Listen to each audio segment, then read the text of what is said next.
Hi, all.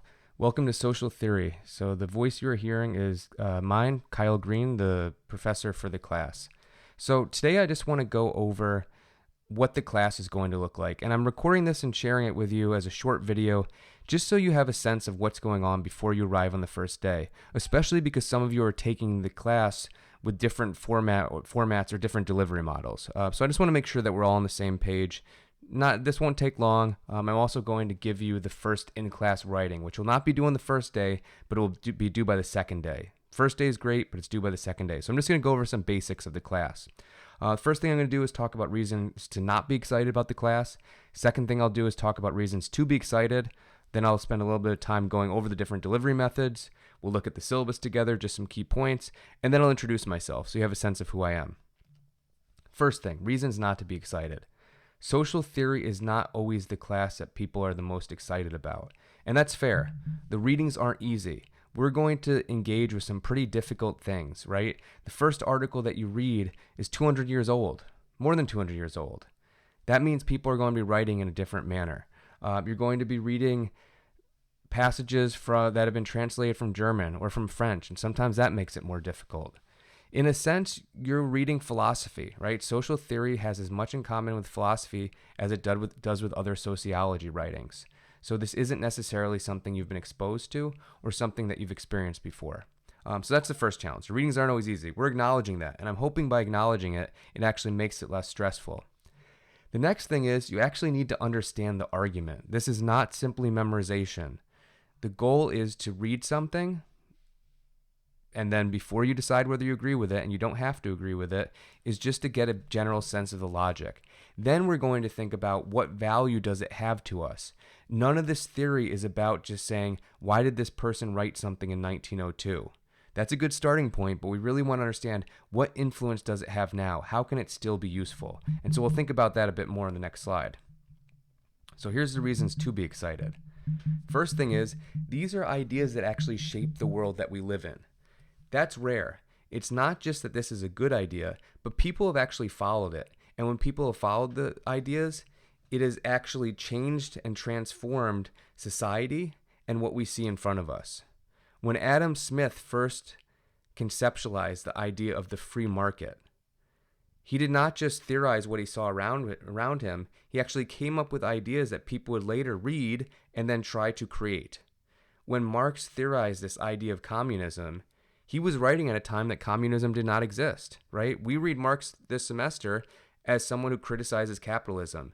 People took his critiques, people took his ideas, and then they ran with them. That shaped the world that we see in front of us. People ran with those ideas in different ways, to different extremes, same as Adam Smith, right? So these are ideas that not only are describing the world, but they actually shape the world that follows. So with some of these theorists, like Karl Marx, we might think, well, what's happened with these ideas? Was he right? Was he wrong? But even beyond that, how has he shaped what we see now? Next reason that I'm excited about this class, and It will be honest, social theory is my favorite class to teach. When it goes well, I don't think any other sociology class is as useful as this. One of the reasons is it teaches you new ways to see the world, right? These are great ideas. There's a lot of different theorists that we could have in social theory. What you're being exposed to, these are the great thinkers. Now, again, we might look at that theory and say, well, the data wasn't perfect and we'd have to adjust it in some ways. Or they wrote about it in a time where since then certain things have changed. Maybe the way that we understand gender, maybe the relations between people in power and not in power. So things change. However, these are ways of seeing the world that are phenomenal. These are things that you can take and then it can actually transform your day-to-day life. It could transform the career you want to go into. It could provide you with tools that you can use in your job. It can make you realize things that you would not have otherwise. Again, even if you end up not agreeing with all these ideas, these are the great ways of seeing the world. These are the great arguments that are worth knowing. In a sense, this is a collection of the best maps. What theory does is it provides a roadmap to bring together all the data in front of us. The data could consist of what's happening in a city. It could consist of who has money, who doesn't. It could consist of when social change happens or when it doesn't happen. It could consist of interactions, right? Symbols that are exchanged between people. These are the best maps that help us move beyond every individual observation to actually finding patterns. A map doesn't show you every detail. A map shows you how to get from here to there. It allows you to step back and look at this thing and get a better vision of it. The other thing that's really exciting about theory is that it is the thing that unites and transcends the discipline. What I mean by this is that in sociology, you can study a lot of different things. You could take a course that's completely about food. You could take a course that I teach that's completely about sport or the body. You could take a course on education. You could take a course on crime. You can do lots of different things. You can study lots of different things. The one thing that brings all sociologists together is they read some of the same theory and they understand the same theory. You can take a theorist from this class and apply them to many different topics areas. If you're in a topics course, you're not necessarily learning things that transcend that course. It also transcends the disciplines. Every theorist we read in this class is not read just in sociology. It is also read by anthropologists, by historians, by geographers, by philosophers. These are ideas that are considered so important, so foundational to our society and the way we think about the world, that they're not just read in a single discipline. The other reason I think this course is exciting is you simply won't read about this stuff elsewhere. Now, I take that back. Some of you might. Of course, it's possible, but it's unlikely that you would do it by yourself. You probably won't sit down and read Max Weber. You probably won't sit down and read Michel Foucault for fun. It's great if you do. The ideas are profound. However, it's unlikely. This is where you're forced to actually engage with this stuff, and it's not always fun, but I'm hoping by the end you realize that was worth it. All right, the delivery method. This is important. We currently have 29 people in the class, so we've gone beyond the actual cap by a little bit. That's fine. I'm completely fine with that. We have 20 people in person, which is great. That means that you all can attend class every single day. So initially we had to have it divided where there's an A group and a B group. Everyone can be in class. That maxes out the seats. We don't have a single extra, but everyone can be there. And then we have 9 people joining us always online, which I appreciate because of those 9 people, it means the 20 of you can actually be in class and not have to go through that difficult thing of watching one day and then being there in person the other day. The 9 people who are joining online will join us via Cisco WebEx. Similar to Zoom, similar to the option on Blackboard, I think this program works the best. I think it's the easiest to use. We'll start out, if people are having problems, we could always switch over to Zoom, but I think this one works a little bit better.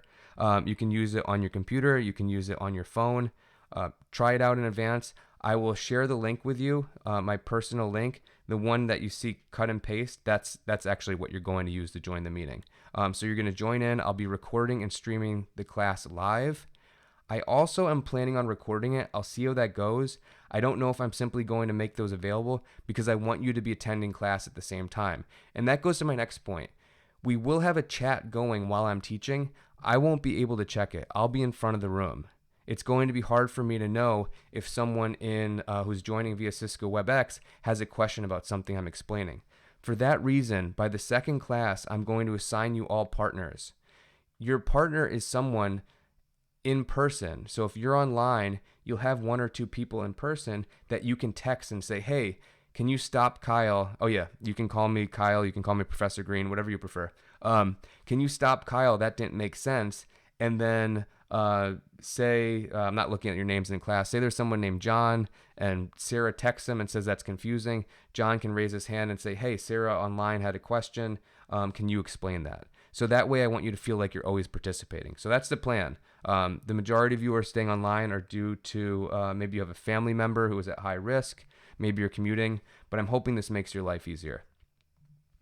All right, let's get into the syllabus. I'm not going to spend a ton of time. I just want to go over some key things to point out. Read this on your own and then bring questions to. All right, let's get into the syllabus. So some basic things that you should see. We're going to meet every Tuesday, Thursday at 9:30. We'll be meeting in Hartwell 120. Now, there is a chance, as you all know, that we might end up online this semester. If everyone gets sent home, then we'll transition to everyone being online. We'll follow the same path that the online folks are taking right now. So you'll join via Cisco WebEx. We'll meet at 9:30. It will still be a synchronous course. However, it won't be in person. So there is that possibility. Things that I want to point out.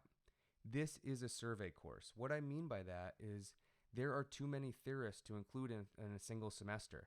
So I'm always striking a balance of exposing you to as many theorists as I can, but also not moving so fast that you don't understand anything, right? And I also don't want to move too slow, because if we move too slow, you only get exposed to 3 theorists. Some people teach theory that way.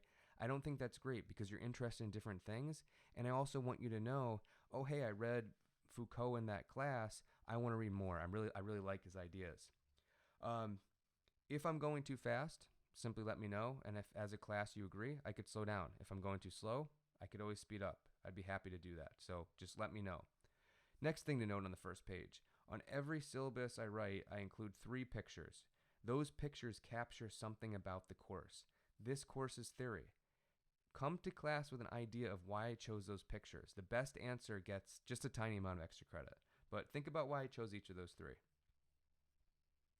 Next thing that's important. Office hours this semester are going to be a little bit different. There simply isn't space in my office to safely meet and follow health guidelines. So what I'm going to do is every Wednesday from 9 to noon, you can join me and talk to me via Cisco WebEx. So I'll be there for those 3 hours every time. If that doesn't work, you can make an appointment. And for people in class, I'll stick around after class. I'm happy to go outside and talk. That's obviously only available to people who are in class, but that is an option. Next thing worth noting, there is 1 book that's required for the class. Happy if you buy it used, that's great. If you find a deal, I'm happy to hear that. It's not the most expensive book. I tried not to choose the most expensive one, but I do like this collection of readings. I also will share articles via Blackboard or email for particular days. And as I will mention, I do host a podcast which we'll take advantage of. So I will assign episodes from the podcast. The reason I do that is it makes the theory more accessible. It makes it more understandable. The podcast should only help you. In terms of assignments, this matters. We'll go through the assignments, not in a ton of detail, so you can always ask follow-ups, and I can record videos specifically about each assignment. But there are 2 tests in the class. You've got a midterm, you've got a final. Each of them are worth over 20% of your grade. I think the tests are great tests. I don't know. You should ask previous students if they agree. We'll talk about the format. There will be no multiple choice. There will be no memorization. It's open book, but it is about understanding the material and having a sense of what the writers are arguing. There is a final project in the class. This is your chance to be creative. This is your chance to engage with theory in a different way. This is where I want you to produce some sort of thing that is visual. Now, people, or it could be audio-based, but I prefer visual. People get worried when I say creative. They say, well, I'm not a creative person. Making a graph is creative. Interviewing people and then coming up with key themes, that's creative. Looking at media and making a collage, that's creative. Painting something is obviously creative. Lots of different options. We'll talk about the final project. Don't worry about it now. You have a ton of time. It should be fun, but don't think about it for at least a few weeks.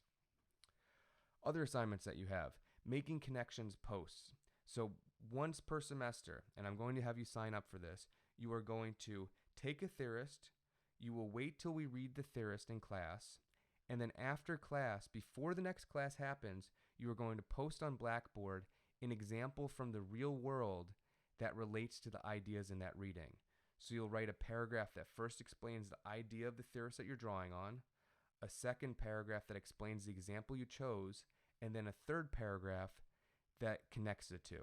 So it could be anything in the world. It could be something that in the news. It could be something that happened to you personally. It could be a music video you want to share. It could be a sports highlight. It could be art from a museum or your favorite photographer. Anything. You come up with some sort of connection, and it could be as obscure or obvious as you want. You won't be penalized for either of those, but you just need to make that connection to class. That's what you're being graded on. Then other people come along twice per semester, and you comment on those posts. And your job in the making connection response is to say what you like about the post in terms of how they connected to the idea from class. It's your chance to help your classmates out. It's your chance to have a conversation about these ideas. These are great ways to practice for the test. If you're doing well on the making connections posts, if you understand the connections, if you can respond to people, you do well on the test. Other things, there's going to be a number of in-class reading responses. Now, it's a little bit of a weird term because I call it in-class reading responses. Previous semesters, you would write this on a piece of paper and hand it in at the end of class. Now what I'm going to have you do is submit your answers on Blackboard. So if you're in class, you're still going to do that. You can type it up after class. If you're watching online, you can type it up. But I'm not going to have you hand in a paper one. Just doesn't make sense with the way everything's working. Final thing, participation helps. This is true in all my classes. Participation is extra credit. You don't need to speak, and I hate the idea of penalizing a student who doesn't like talking. Just because you're not talking doesn't mean that you're not engaged. And even if you're not engaged, why would I drop your score? That's ridiculous. I still can't figure out how professors do that, why they do that, how students don't complain about that every single time. I think it's outrageous. But if you participate, it makes the class better for everyone. You raising your hand and saying, I don't understand this. You raising your hand and giving an example. You raising your hand and asking a question that maybe applies the theory to something else in life. All those things make the class better for everyone else. Whether you're online or in person, participate, and I'll make note of it. I'll keep track of it, and you can earn up to 4% extra credit at the end of the semester. Now, the other thing that happens is if you go to a talk that is in some way related to theory and you can make that connection, you can earn an additional point by summarizing what the talk was. That's hard because talks aren't happening in person in the same way as previously. However, we might find something that substitutes, so we'll keep an eye out. All right, look at this next page. This explains each of the assignments that I've gone over already. Gives you a little bit more detail. Again, you can ask me if you're confused. Next thing of note, reading. Seems kind of silly to tell you how to read. However, reading theory is not easy. So here are the things I'd recommend. 1, be patient with yourself. If you don't understand something, that doesn't matter, right? A lot of people aren't going to understand it. I still learn new things every time I read this stuff. So don't get angry with yourself. Don't get angry with the reading. If you don't understand it, you're not supposed to understand it the first time. That's true of everyone. However, and this seems counterintuitive, instead of reading slow and making sure you understand every line, instead read really fast the first time.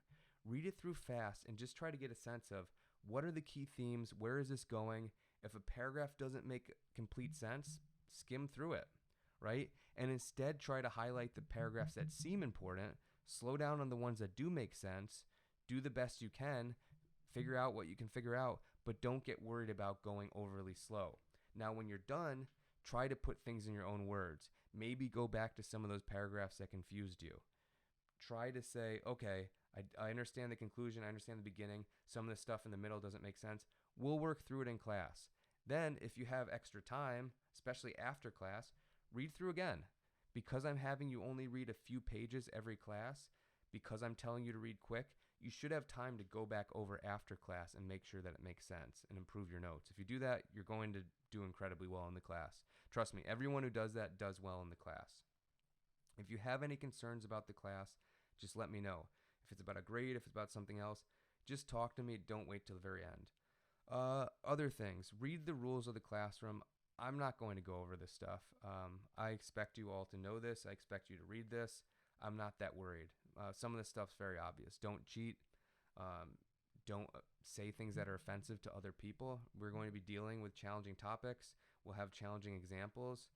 This is a sociology class. That always happens. Don't be late. We're already dealing with this semester where there's a lot of stress, where there's a lot of confusion.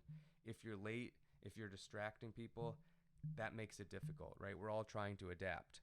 Now, I'm not going to tell you not to use your phones because you might be using your phones to talk with your partners, but pay attention during class. Other things that are key.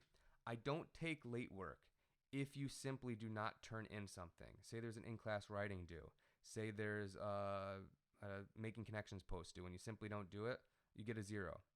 However, if you tell me in advance that you need extra time, if you tell me that there's something going on in your life, and it could be something trivial or it could be something huge, just talk to me and I'll give you extra time.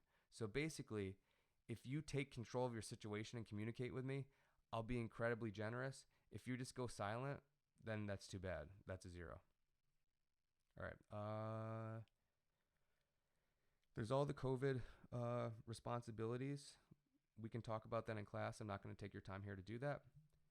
Let's get to the actual readings, and then we'll get back into the slideshow, and we won't have too much left.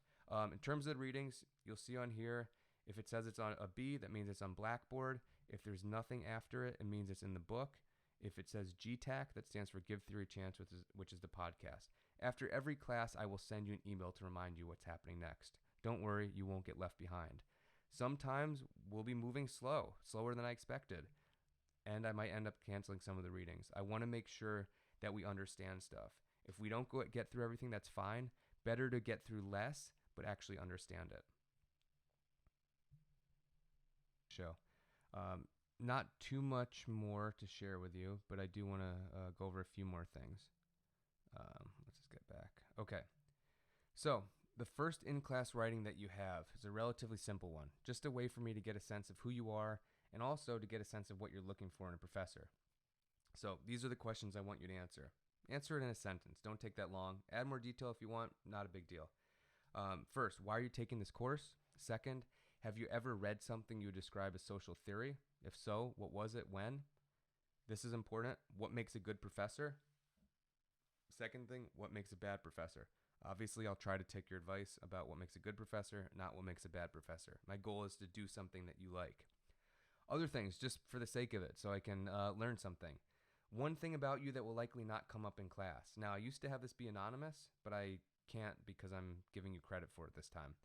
Second thing, what is your favorite cheese? Or maybe you don't eat cheese, but what is your favorite one? Third question, do you drink coffee regularly? Next, one good movie or show that you've seen recently or a song that you've heard that you've liked. So it could be a movie, a show, or a song, just something that you enjoyed. And then the final thing, is there something you would like to know about me? Something that I can start off class by telling you or answering. Any questions you give, I will answer. I promise. Anything you ask, I will answer in front of the class. Now, some of the answers might not be that revealing, but just ask something. If you want to learn something about your professor, I'm happy to start off class by talking about it. With that in mind, who am I? So, I initially grew up in a rural part of New York. Hopefully you can see this arrow. Rural part of New York in Otsego County, town of 300 people. I was 3 miles outside of town. The name of the town is Butternut Valley. So I grew up in Butternut Valley. Then I went off to SUNY Geneseo, which is out here somewhere.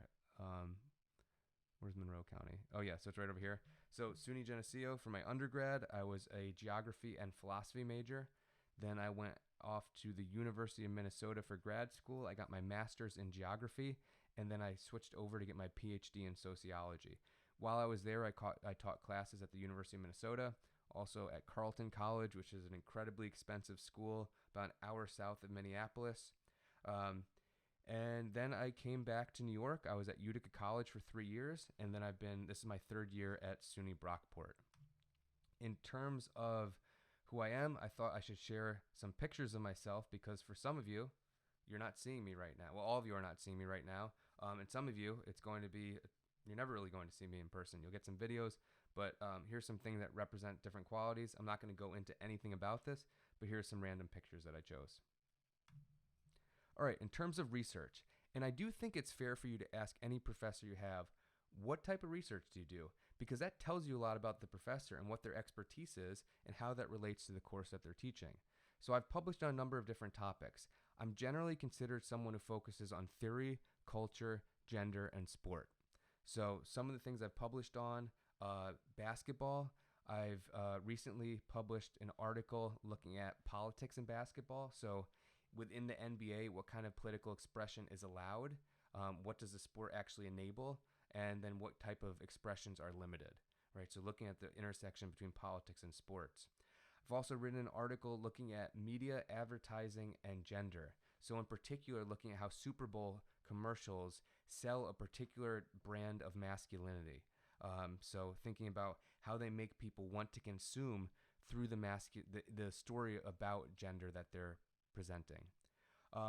My main area of research is on the growth of mixed martial arts in the United States. So something like the UFC. However, what I'm not interested in the national scale so much.